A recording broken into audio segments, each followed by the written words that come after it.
binabalikan ko yung pagkabata ko.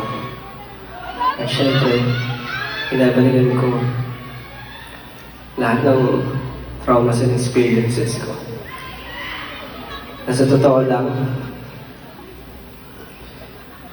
araw-araw, nahihirapan ako.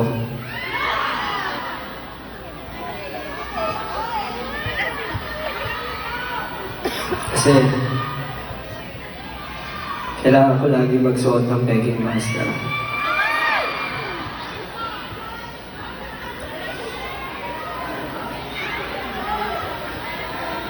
Parang, ang dami kong gustong sabihin, ang dami kong gustong i-share sa mundo. Pero the entire time, siguro, nami-misinterpret ako. Kung sino ako,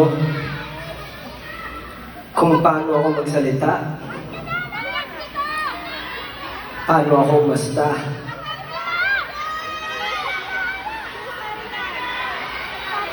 at kung paano ka dapat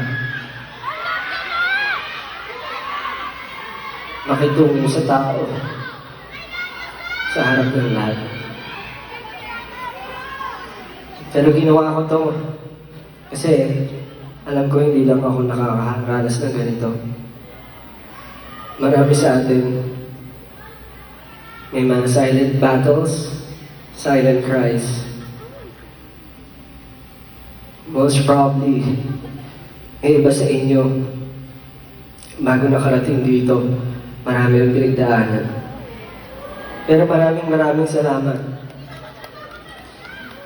Kasi kayo ang nagtatawid sa akin.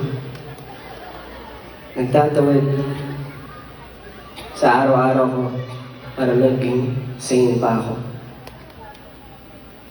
Pero bago na ako umiyak, ihahandog ko na po sa inyo ang susunod kong kanta.